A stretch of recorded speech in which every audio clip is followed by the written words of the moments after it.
You're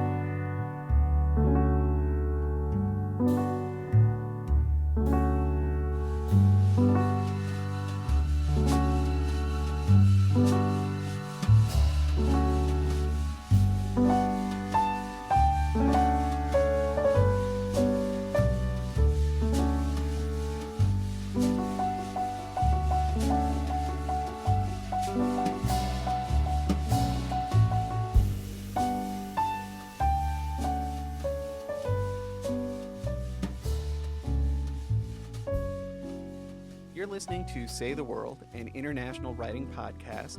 I'm Mike McGinnis, Communications Coordinator at the International Writing Program, and most recently the author of the novel Drowning Practice. And I'm Christopher Merrill, Director of the International Writing Program and author most recently of a book-length poem titled On the Road to Lviv.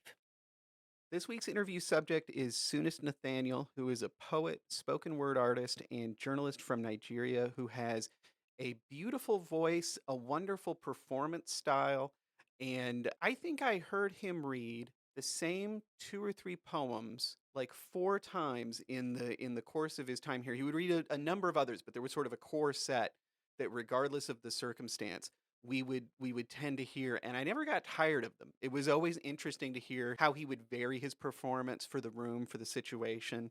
So we're going to hear a little bit of that. We had a lot of fun talking to him about his IWP experience, his love of the library here, and his somewhat eccentric note-taking habits. Yeah, exactly. He showed us a very beautiful notebook, which in some ways resembles a commonplace book, a place for him to put down ideas for poems, overheard conversations, things that he's been reading. It was a catch-all, if you like. And it was color-coded. Yep. And it was sort of a beautiful object to witness, and it made me think about what I do to keep track of the material that I'm wanting to write about. And it was a little bit humbling because what usually happens is I have an idea when I am supposed to be going to sleep or when I'm supposed to be doing anything else.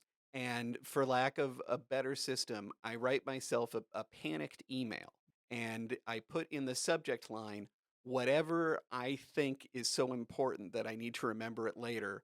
And then it sits there until I wake up the next morning or I happen to look at my inbox next. And then I get to sort of puzzle through what I thought I was doing. The most recent one I did, actually, I have one that I wrote the other day. Did I delete it out of shame? The answer to that is usually yes. So I believe the note that I made to myself was it's normal for them. Which in the book that I'm working on, what I meant by that, I think, was that the characters should be treating this sort of fantastic premise as if it were sort of more it's a thing to be taken for granted in their lives. And then I looked at that note later and I realized that I couldn't do it, that it didn't make sense, that, that it would be like it would require totally reworking everything to take that note. And it was like, well, but I'm glad I sent myself that email. Yeah, that's funny because I have the same practice. If a line comes to me in the middle of the night, I'll send myself an email, and I have reached the age that I might not actually have any idea what it is I wrote in the delirium of the late night. But Soonest's notebook made me think of long ago. I did a profile of the wonderful novelist and nonfiction writer Peter Matheson, and he looked at my notebook as I was taking down the notes, and he said, "So you write on both sides of the page?" And I said, "Yes." And he said, "That's not professional." His way of writing, as he said, was you take the notes on the right side, you leave the left side blank so that when you read over the notes, you can make your additions on the left side. You'll have a much more clearer understanding of what you're trying to do. And I thought to myself, well, actually, what I do when I get off on a tangent, I just put it into parentheses. And he said, not professional. Just categorically Yep. not to be done. Yeah. He was confused that no one had told you yet. Yeah. But a recurring theme in these podcasts is our interest in how writers do their work. And when I get together with other writers, it's really one of the things that we talk about is how did you do that? What were your compositional strategies, if you will? But how did this piece come together? That's the creative process is always interesting, isn't it? Yeah, I think with the sending ourselves emails strategy, I always think about the thing that you're supposed to do if you want to start lucid dreaming. The advice is to, like, as soon as you get up the next morning, write down everything you could remember from your dream to sort of give your brain some training in the idea that dreams are interesting, that they're worth investing some thought in, and to sort of put yourself in that place. And I feel like writing is kind of similar where you get yourself in the habit of, I'm going to sit down every day or so. I'm going to write whatever my brain has kind of put together for me while I've been away from the office, so to speak. And and there's just always something there, right? Like it just sort of, unless you're having a really bad spell, which does happen, there is always that work that your brain did while you weren't attending to it. It was sort of dreaming for you and putting together the story or the poem or whatever you're working on. And then you get to kind of discover what happened while you weren't paying attention. Cultivating a daily practice is, in my view, one of the smartest things a writer can do at whatever age they are. And but I'm also thinking that just as you said that, I remembered maybe it was in the Paris Review interview that my namesake James Merrill wrote said, "I'm always making notes for writing a poem, but when it comes time to write the poem, I can't find the notes." And I thought that's a quintessential poet's response. Yeah. That's well, and it's funny though because I feel like losing the notes is part of doing it, right? Exactly. Like I always the thing I do that is actually smart versus my email system, which is like touch and go, is I do have a rule that if I have a good idea for later in the book while I'm writing, I have to just go down to a new page and write it as soon as I can. Yeah. And my experience is that the odds of that material making it into the book are nil. They are like the thing that I'm most excited about every time I write them down, but they're totally worthless when I get to the moment where they would be integrated. But sending my brain ahead to do that work and embracing that process of writing those notes does get me to come up with the better thing that I eventually do write instead. I completely agree because what you've done is you've focused your attention on something, and then while you go back to the other work, that underground or subterranean work continues. Yeah, it is again, it is that continuous sort of like setting some part of yourself on the project that you're not like consciously aware of, and it's always the most satisfying thing in the world to just sort of find later Right. what you set up for yourself, sort of the treasure you buried without knowing it. Exactly. So Soonest has a lot of treasure buried. He is a prolific poet, is my impression, and we're gonna hear from him here in a second about some of his process, some of the people that he learned from, and what he is hoping to achieve with his work. Have at it.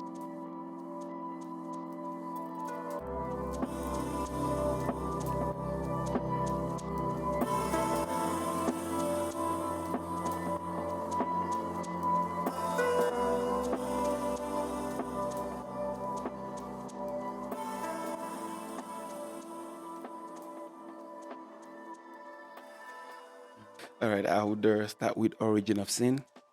At 10, I will wake. A boy already drunk with the ashes of his father, eyes inebriated, yet mind still sober enough to behold his mother playing pranks with a needle. Syringe to her right palm, in her left, cotton reeking of spirit. She divides the earth into an equator and sticks the needle in the upper left arc. Eyes closed in what seemed like savoring the bliss of pain, she mutters a prayer beneath her breath. I assume it's to the God of things lost. I assume it's to the God of things that never long to be found. At 14, I will kiss a girl who needs her own history. She cultivates a forest on her head, a thick forest, where her broken spirit can be led away, left to stray, like a scapegoat, into the Azazel. She buries my head between her thighs.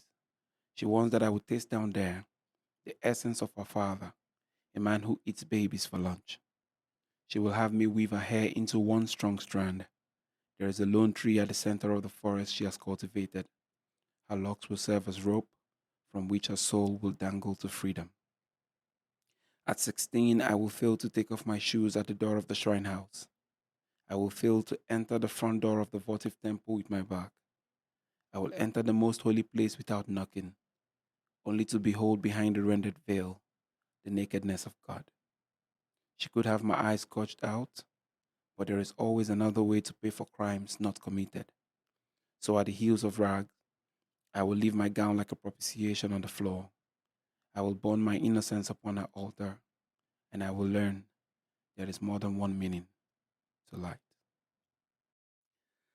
My name is Soonest Nathaniel. I am a poet, spoken word artist, and digital journalist from Nigeria. I hail from the southeastern region of Nigeria. I'm from the tribe, one of the big three tribes in Nigeria called the Igbo people. We're in the east. But I was born in the western part where you have the Yoruba people, which is a very major tribe and whose culture have really traveled far and wide. And the culture has also influenced most of the things I write to. And this is how I like to say it. So I am Igbo by blood, I am Yoruba by place of birth, and I am Northerner or Hausa by marriage because I married a woman from the northern region. And that's the three major tribes in Nigeria. I studied maths and computer science at the Federal University of Technology, Owerri, in Nigeria.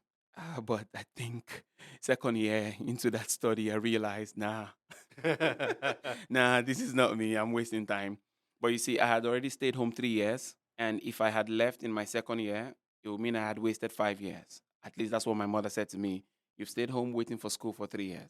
You're into your second year. If you quit now, then that'll be 5 years wasted. So I had to stay and try to finish up. It was really hard. But this is how I coped. Within the university, I started off a journal and like a group called Lyriversity.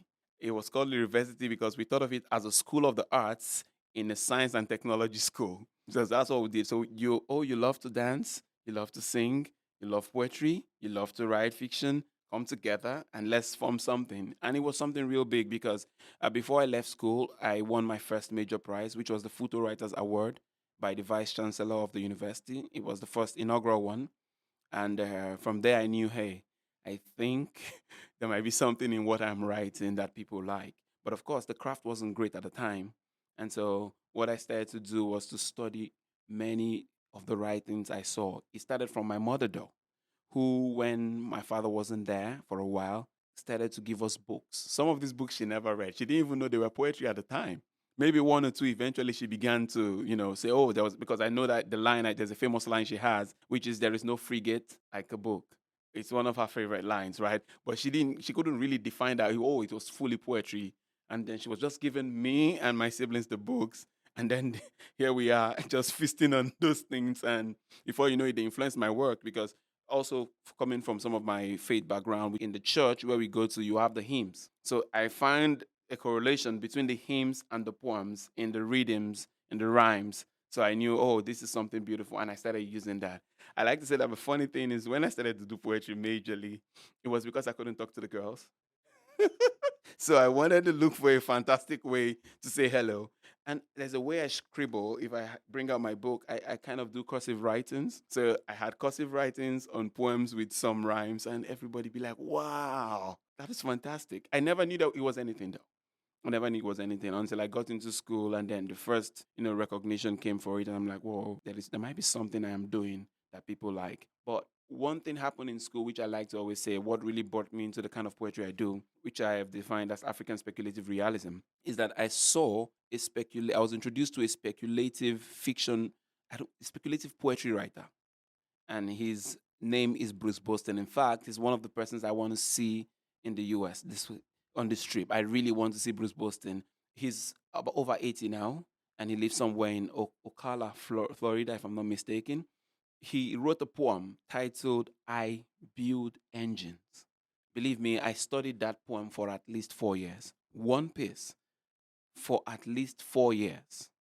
I was so fascinated with the way he wrote that piece that I'm like, no, if I must write poetry, it has to feel like this.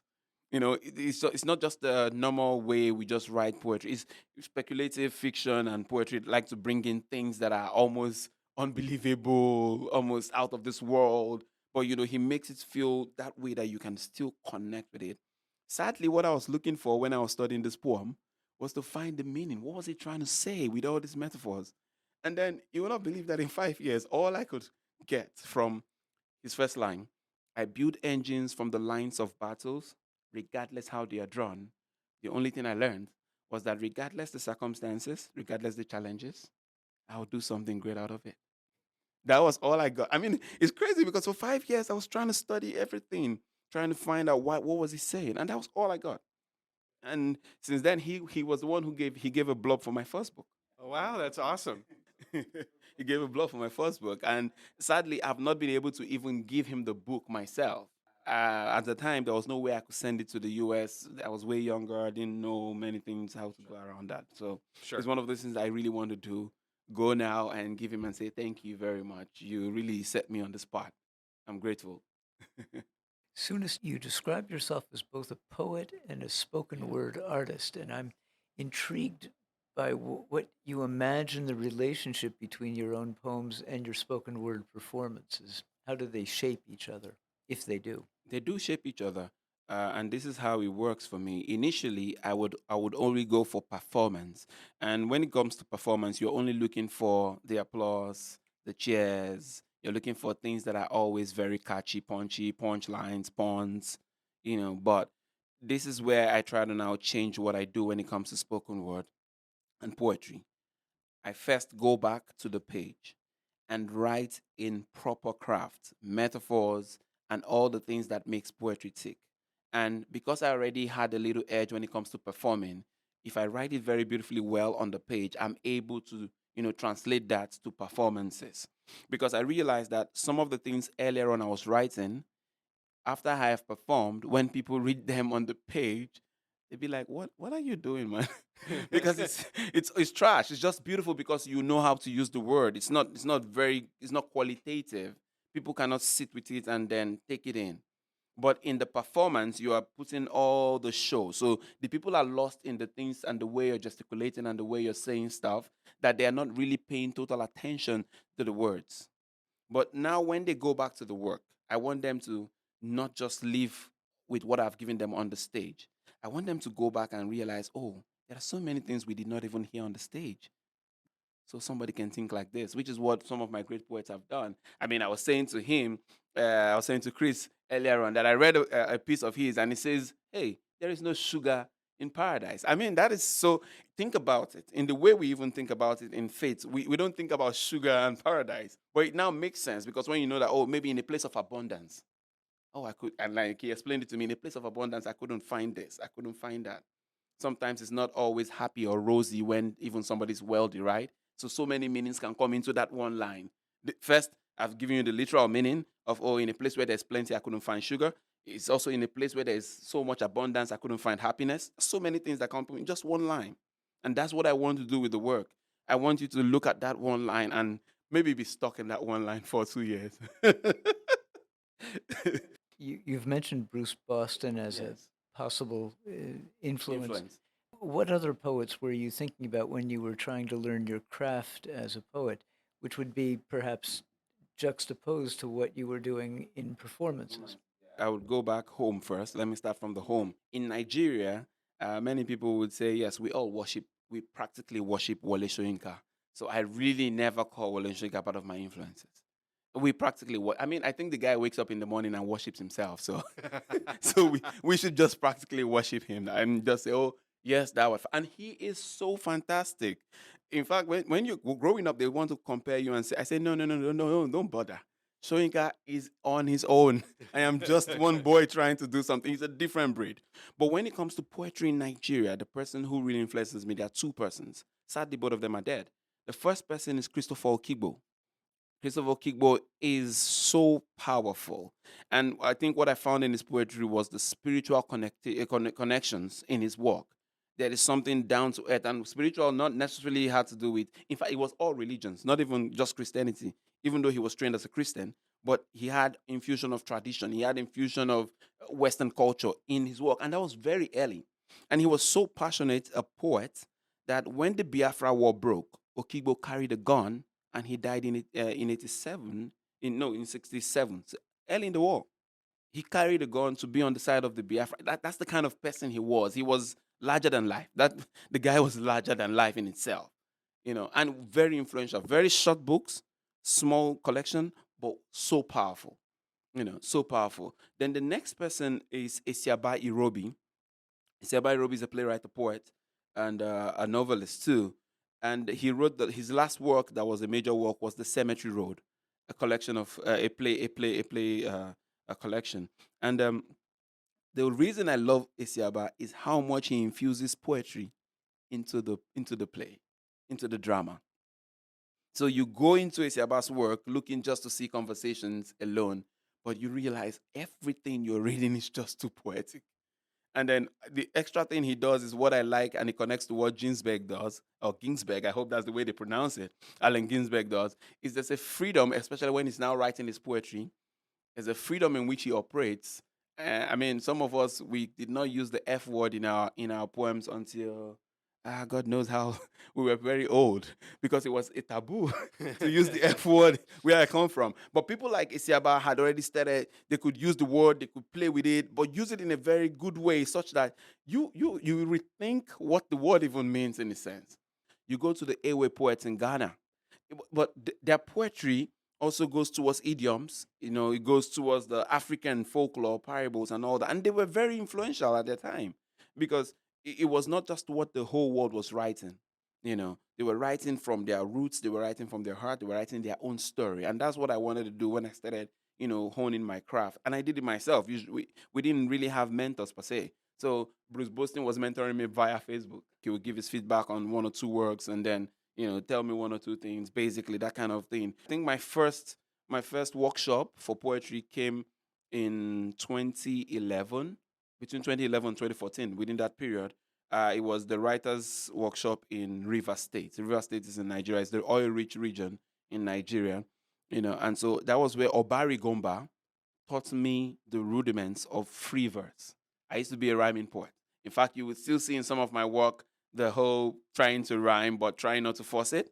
I tried to do the rhyme, but this time not force it anymore. So Obari Gomba introduced me to, free verse. And then we were brought up on British poetry. But in those workshops, we started to look at people like Langston Hughes. In fact, I wish I brought it. I wrote a poem. He wrote, I've seen rivers, right?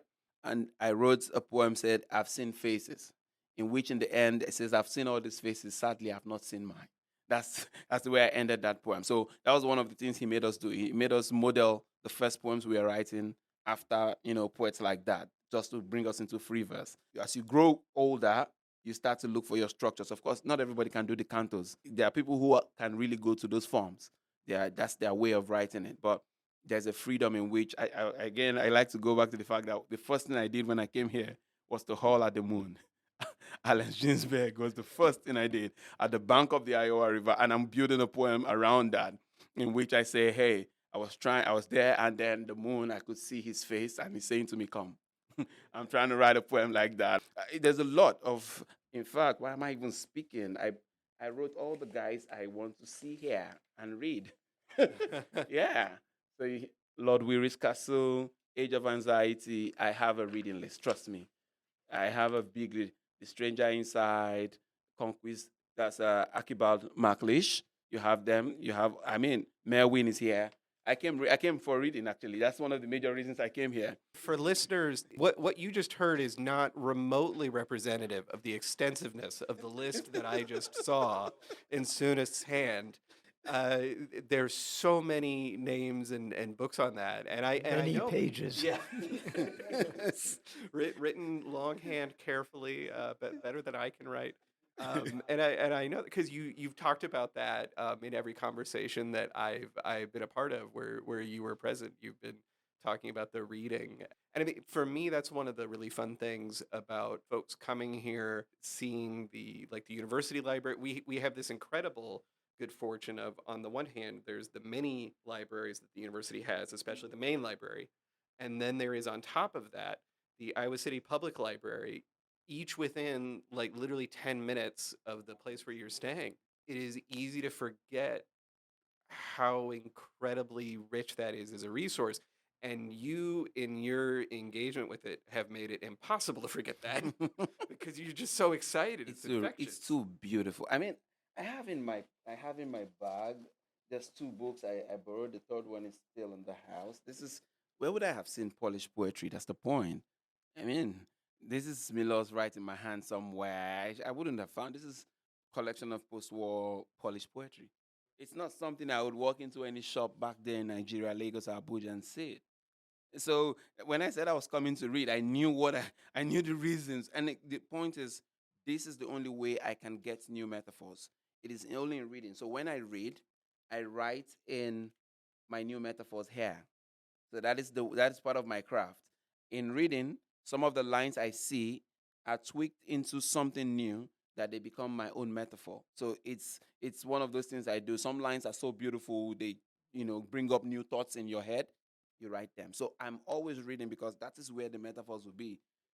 There's no other place to. They don't just come. I mean, I was looking at Frost and he was saying something about how every poet must first read what has been there before him to know so that he doesn't repeat. But of course, you can't also wait to read it all before you write the poems. So I'm not necessarily going to wait to read everything before I start writing my new poems.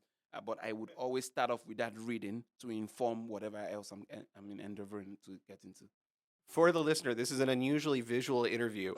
What we just now saw is Soonest notebook in which these lines have been written, and again, lovely handwriting, and I was struck by the different colors. Exactly. Yeah, I was going to talk about that. My wife says this is the only place where I'm very organized. So she laughs at me so much because what I do is to make this book so beautiful that I always come back to it. I can toss it away. If I lose this book, it's like I've lost $100,000. I tell you. If I lose this book alone, and they're like 3 or 4 of them, and I brought all of them. Have you by chance made copies of them just so that you, Oh if yeah. you do lose Now them? that you have said it, I need to do that because I don't know what I would do. Like it's months, years of work. They are not yet poems, but I can tell you there are poem starters, there are poem endings, there are poems in betweens. So there are things that are going to make up some of the poems you write. Sometimes you start writing and you realize, oh, this line actually fits into this thing. Because again, I've come also to the understanding that the poet is just the vessel by which the message will go out. So sometimes you were given some of these metaphors to drop here so that when that poem is coming, you can pick from here and make it very beautiful. And what I do with these guys too, sometimes I'm also, when I write, some of them are titles I want to work on. So this guy says semaphore. So yeah, the more brighter colors are special stuff. I don't know if that makes sense. Yeah, If the yeah, color is absolutely. brighter, purple, pink, red, there are special stuffs that must come in somewhere. You want to make sure that you don't miss that when you Yes, flip it back. yeah. Once you're flipping the page, you can tell that there was a reason you did this. Yeah. So 2 things I'm going to say. One, feel free to use the copier at the Chambon House because you don't want to lose something as precious as this. And secondly, a book that might be of some interest to you, David Wagner, American poet, went to the widow of the great poet Theodore Retke and asked if he could go through Retke's notebooks because Retke would write every day. And what he was doing was essentially kind of automatic writing. Mm. And Wagner took the best of that and fashioned them into new poems, but gives the readers a sense of Retke's writing practice. And it's called Straw for the Fire, and it's a remarkable book. So I think you have your own Struck by the Fire. Straw for the Fire. Oh, Struck for the Fire. Edited by David Wagner. Oh, I would have to check that out. Again, the other part of it is when I'm writing, there's a lot of paper. I don't do so. That's funny. I say I'm a digital journalist who doesn't write first on laptops or something. It's always the paper. My wife says it's because I think I write very well. So because I think I write, but somehow I am in that school that believes that there's a connection between this guy and the page. And this guy in this case is the pen. a green pen. So that connection is always there for me when I start to write. But if I go on the PC, somehow I lose some. I don't know. Maybe it's just me. It's just something about me and wanting to write. And then when I've written on the first page, which is the rough draft, I transfer to the next page, and then I use that one and I toss into a basket. So sometimes my wife wakes up at past midnight and her whole parlor is full of white people. So initially, it was going to be a problem, but I think she talked to my mother, and my mother said, "Man, he does it every time. He did it when he was with me. Don't worry. He will pick it up and he'll put it back into the trash bin." And then she says, "Okay." But I think the one she cannot get over is that at that same time, 12 midnight, I am walking around the house and I am chanting these poems. She doesn't understand why I'm torturing her deliberately. But somehow those poems, there are poems that beg you to read them loud. There are poems that says you cannot be silent when you're reading me. Well, it's interesting that you're walking around the house too. So walking is a part of the process. Process, yes, it is. It is a part of the process. Walking around, going around, because sometimes you might also see me do my hand, even when I don't know. And again, she says to me, "I would love to just take a video so that people can see." Because sometimes back home, people don't regard poetry. They don't take poetry as, or maybe when they see the finished product, when I say, "Oh, I have been selected," or maybe I'm being published here, people think, "Oh, it's just that thing he does." Well, in the United States, of course, everyone respects poetry, values it very much. My, sees it as my superior first pursuit. $50 from poetry came from America. I keep saying it. My first 50, I never knew you could get paid anything from any poem. That's actually news for us here too.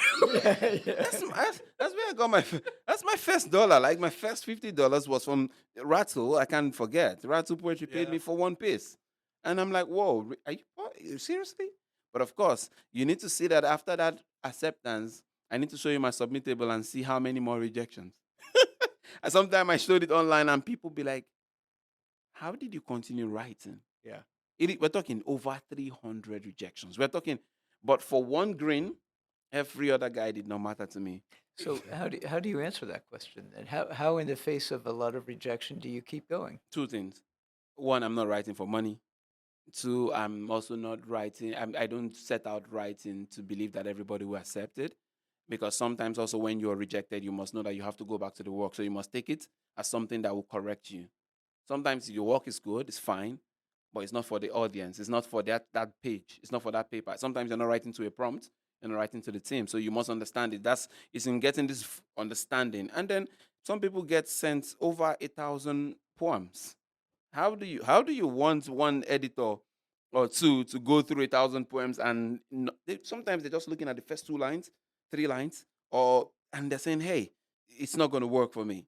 They can tell. I mean, that's the truth. If you start a good poem, you can almost tell. Yeah. Although some other poems you need to give a chance to go straight down, maybe into the body, and then you feel where the poet is really playing into his strength, right? But if you have that whole competition, that whole set, the editors don't have all the day, all the time, all the energy to go through all that. So you must forgive them too.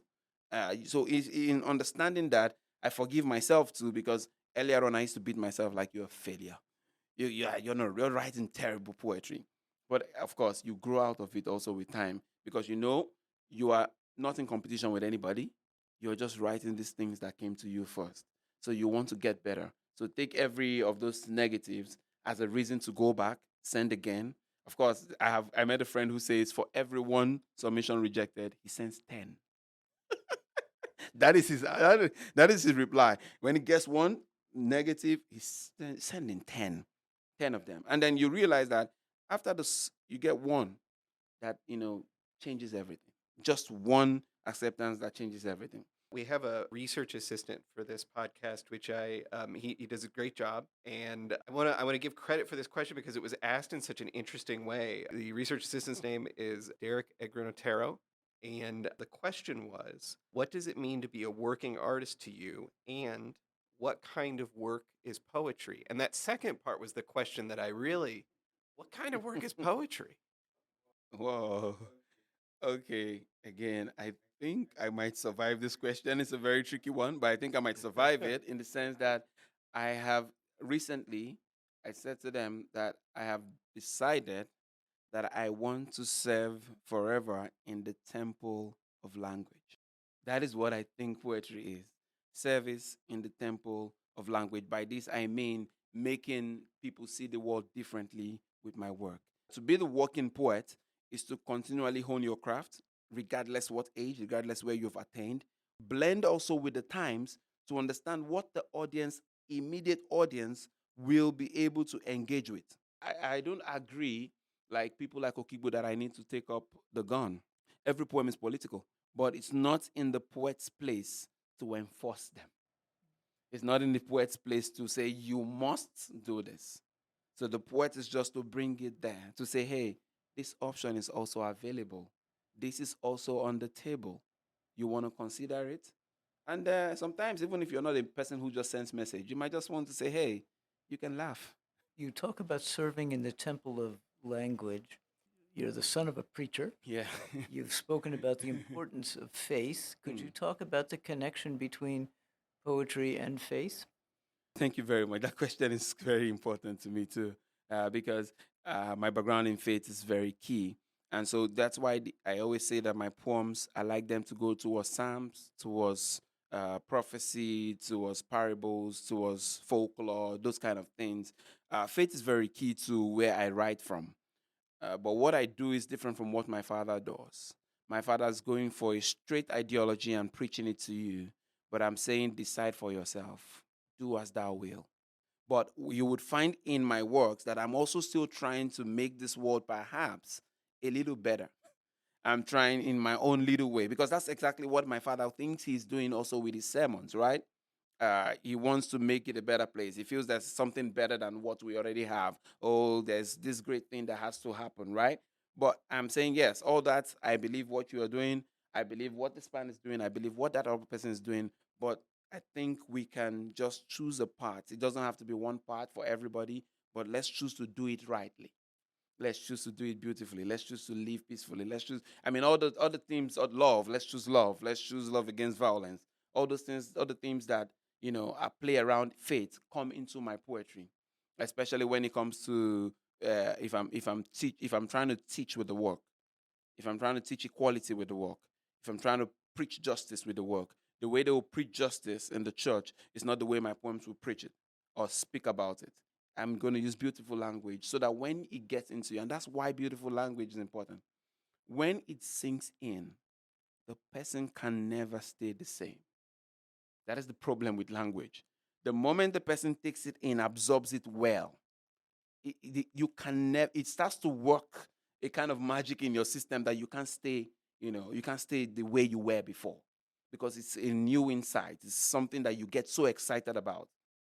I'm curious, what is one really interesting thing that you've learned in your time here so far? Oh well, I think the first thing is that we do not see the world different. We do see the world differently.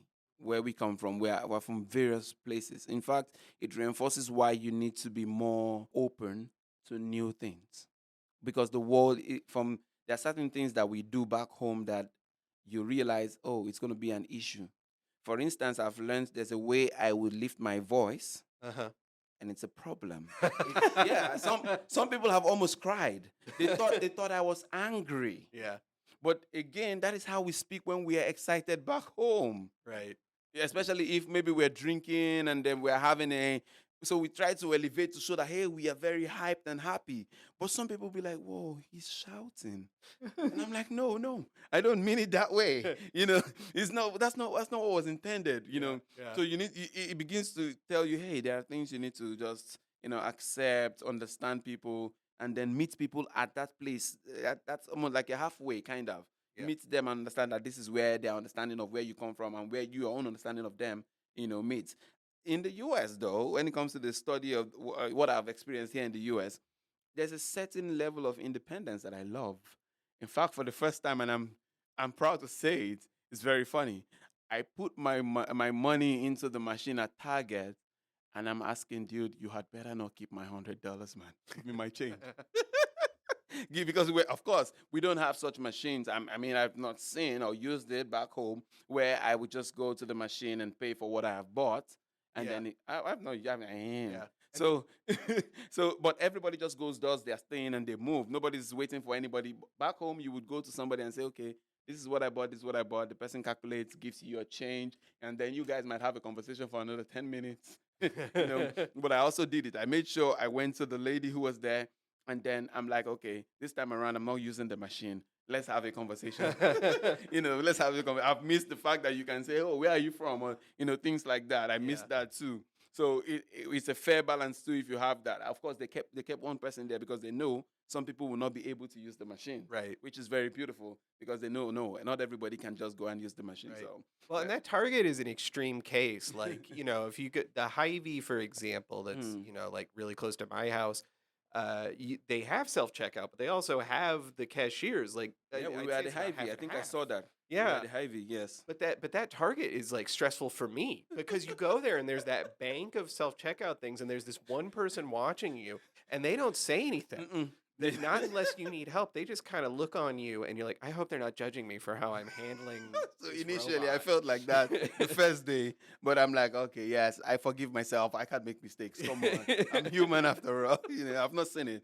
So, yeah, but on the general here, especially in Iowa here, people have been really kind. Yeah. People have been generally kind. Of course, the zebra crossing, I like to make fun of that. We don't do zebra crossing back home. It doesn't happen that the car waits for you that way. It's not really the same. So I'm crossing. I'm like, oh, thank you. Because, in fact, somebody asked me, why are you thanking? I'm like, no, you have to. These people are stopping. Back home, nobody will stop. So you see some guy, boom, boom, boom, and nobody's stopping. So I'm like, oh, thank you. This is beautiful. Like, come on. I need to say thank you because, nobody. So back home, no, they're not gonna stop for you easily. Yeah. Here, if they don't stop in the way that I want them to, or they look like they're a little too froggy, I will glare at them. I will slow down in the crosswalk and be like, "Listen, buddy, you're waiting until I'm done." Because people, the issue that we have is like if people don't do that, then they're so dangerous that like there's no trust. Like you feel like they're going to completely run you over Yes. unless you establish like, yes, I have the right. I am moving. Yes, I agree. Some years ago, we had a writer here from Mexico who was given a ticket for jaywalking, and they are rather expensive. This was many years ago, and it was $75, and he was quite upset about it. But the reason we have tickets for jaywalking is because it's a university town. Students are walking against the light without paying attention, and they don't want anybody to get hurt. And he complained about it in our debriefing at the State Department, and somebody from the State Department looked at him and said, "Think of it as a cultural lesson." I think I've learned a bit of that too. I've learned a bit of that. Although sometimes I think I have beaten the lights. It's showing me a stop sign, but the Nigerian in me, or the guy who was born in Lagos, understands that there is no car coming. Why do I have to wait till it turns white? And so I just go on the line, but I'm seeing the red, opposite me. The hand says stop for who's crossing. Yeah. But I'm like, hey, there's no car. You'd be right at home on the East Coast. It's only in the Midwest that anyone even pretends to care, but like I'm unusual in that I actually stop. Well, thanks so much. This has been a great conversation. It's really been fun. And Gee. yeah, I knew we had to talk to you because you are such a generous conversation partner. There were so many things I wanted to ask about that we didn't have time for, and I just want to thank you for your time. Thank you for having me. This was really good. Thank you very much. Thank you, Soonest.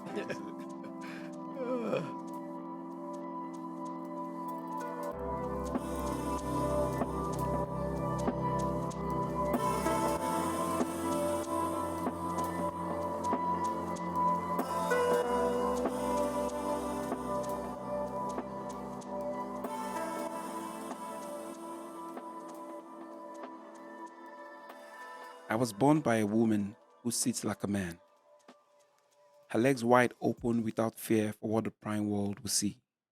And she would say, let them bear witness that this lady is endowed with an elephant-sized testicle. My mother wears yucca fibers for sandals and rabbit furs for clothes.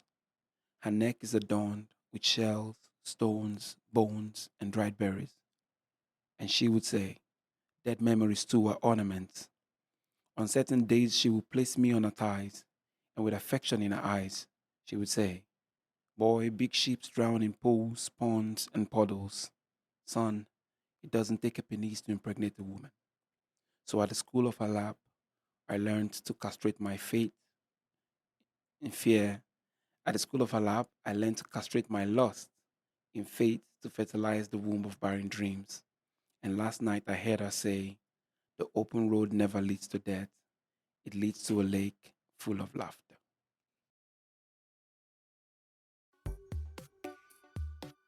Say the World, an international writing podcast, is a production of the International Writing Program at the University of Iowa.